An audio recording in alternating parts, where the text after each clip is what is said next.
Halloween, hailed as the spookiest holiday of the year, entices many to immerse themselves in eerie festivities.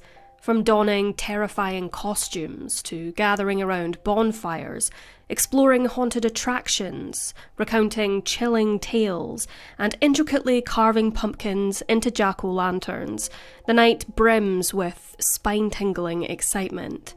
Yet perhaps the most cherished tradition among children is the thrill of trick-or-treating. Upon returning home, youngsters eagerly sift through their overflowing bags of candy, relishing in the hunt for sweet treasures before retiring for the night. However, for a young boy hailing from Texas, indulging in even a single Halloween treat could spell doom, abruptly concluding his life in the cruelest of fates. Timothy Mark O'Brien entered the world on April 5th, 1966 in Deer Park, Harris County, Texas, the cherished son of Ronald and Deneen O'Brien. 3 years later, his family welcomed a sister named Elizabeth. Ronald, Timothy's father, diligently served as an optician at Texas State Optical in Sharpstown, Houston. On the eerie evening of October 31st, 1974, the O'Brien clan embarked on a Halloween adventure, gathering at the Bates family home in Pasadena, Texas for a festive dinner. As the night unfolded, the children, brimming with excitement, clamoured for a trick-or-treat expedition.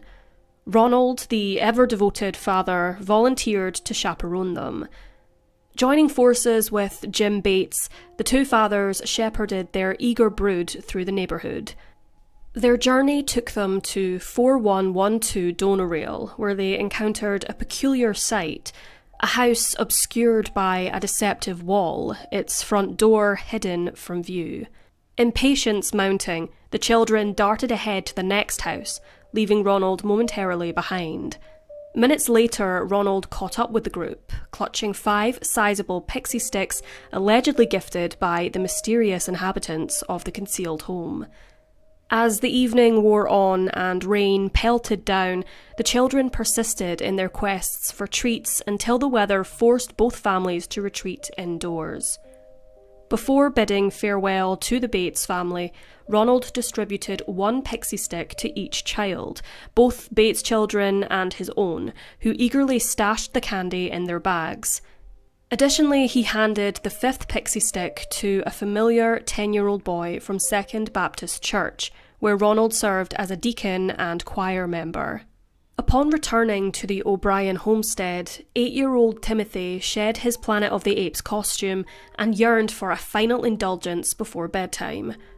Rifling through his assortment of candy, he selected a sizable 22-inch pixie stick, a colourful, powder-filled delicacy also known as sherbet sticks or rainbow dust straws. Initially, Timothy grappled with opening the pixie stick, prompting his father to assist in removing the staple sealing the end. Following Ronald's guidance, Timothy tilted his head back as his father fed him the candy. Almost immediately, Timothy grimaced at the bitter flavour, prompting Ronald to offer him some Kool-Aid to wash it down. However, within moments, Timothy began complaining of severe stomach pain and dashed to the bathroom, where he succumbed to bouts of vomiting and convulsions.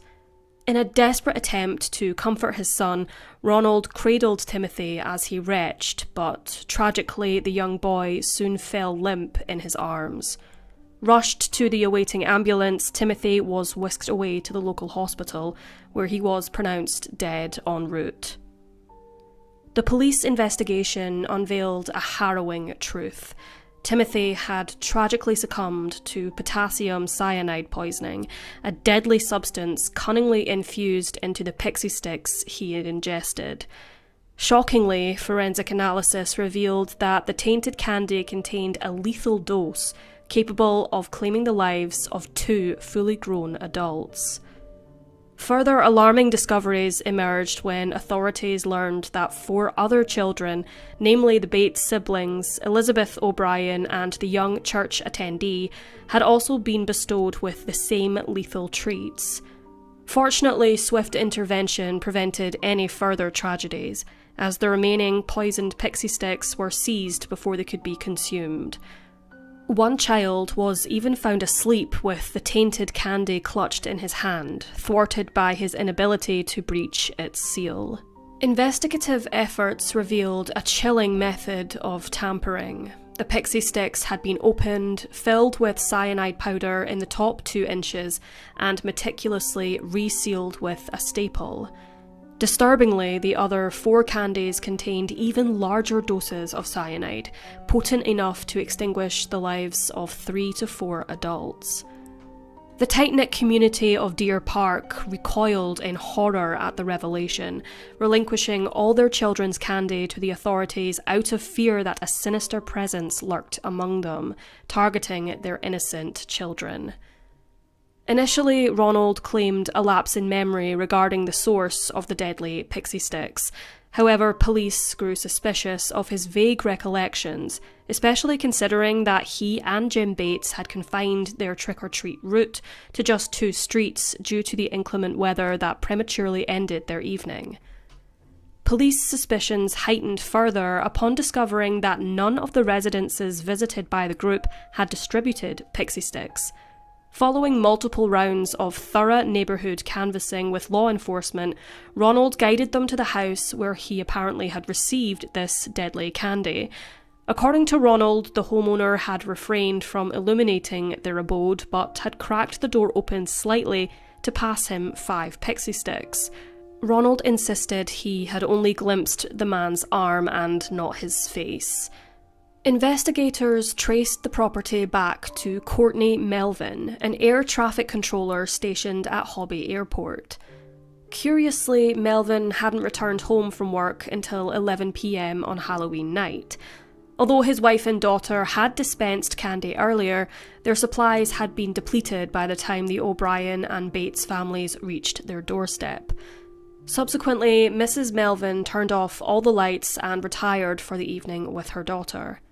Melvin was swiftly ruled out as a suspect after nearly 200 corroborative witnesses verified his alibi of being at work during the incident. Meanwhile, the investigation delved deeper into Ronald O'Brien's troubled financial predicament. With debts eclipsing $100,000 and a checkered job history marked by instability, Ronald faced mounting pressures.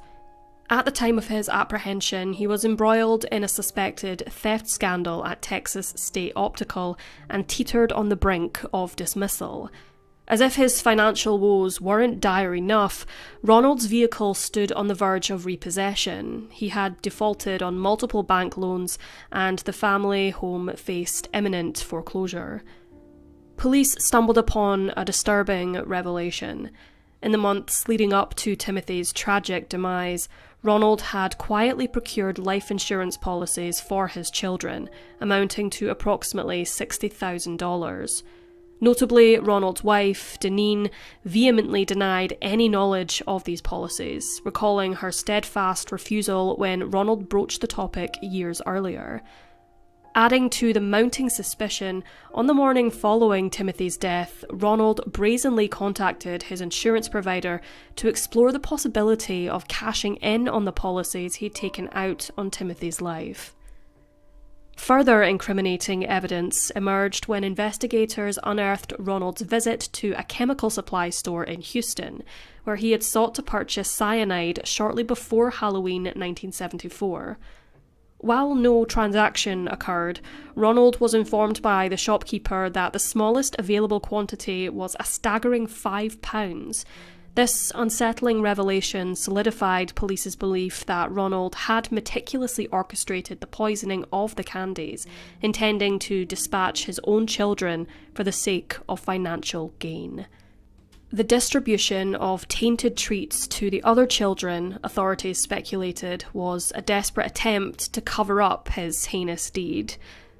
Despite relentless interrogation by law enforcement, Ronald staunchly maintained his innocence. Nevertheless, on November 5th, 1974, he was apprehended for Timothy's murder, facing charges of 1 count of capital murder and 4 counts of attempted murder. Ronald adamantly pleaded not guilty to all 5 charges as the perplexing case unfolded with haunting intensity. Ronald OBrien's trial commenced in Houston on May 5, 1975, marking the beginning of a legal saga that would unravel the depths of his depravity. Throughout the proceedings, damning testimonies painted a chilling portrait of premeditated malice. A chemist acquainted with Ronald took the stand, recounting an unsettling interaction from summer 1973, when Ronald inquired about cyanide's lethal potency. Similarly, a chemical supply salesman corroborated this, detailing Ronald's inquiries into cyanide procurement. Colleagues and acquaintances shared unsettling anecdotes during the trial, attesting to Ronald's unnerving fascination with cyanide and discussions regarding its fatal dosage in the months leading up to Timothy's tragic death. Testimonies from Ronald's own family members painted a damning picture, with his sister-in-law and brother-in-law recounting his callous musings about utilising Timothy's insurance payout for an extended vacation on the day of the child's funeral. Further damning evidence emerged as the funeral director revealed Ronald's peculiar request for 6 death certificates on November 1st, a mere day after Timothy's passing, attributing his son's cause of death to potassium cyanide poisoning. The swift hand of justice dealt its verdict on June 3rd, 1975, as the jury, deliberating for a mere 46 minutes, found Ronald guilty of capital murder and 4 counts of attempted murder. Within 71 minutes, they sentenced him to death. Following his conviction, Ronald's personal life unravelled further as his wife initiated divorce proceedings. She later remarried, with her new husband adopting her daughter, Elizabeth. Despite multiple postponed execution dates, Ronald Clark O'Brien met his fate on March 31st, 1984, at the Huntsville unit in Texas, succumbing to lethal injection shortly after midnight. As his life ebbed away, a crowd of roughly 300 demonstrators gathered outside the prison, some jubilantly shouting, quote, "trick or treat," in a macabre denouement to a tale of unspeakable horror. Timothy O'Brien found his final resting place in Forest Park Lawndale Cemetery in Houston, Texas, a poignant reminder of an innocent life extinguished by a malevolent force. Ronald OBrien, the perpetrator of this heinous act, has been immortalised in infamy under various monikers, perhaps most chillingly as the Candyman and the Man Who Killed Halloween. The tragic tale of Timothy O'Brien serves as a haunting cautionary tale, urging vigilance and mindfulness during the time-honoured tradition of trick-or-treating. It underscores the sobering reality that even within the seemingly innocent guise of Halloween candy, peril may lurk.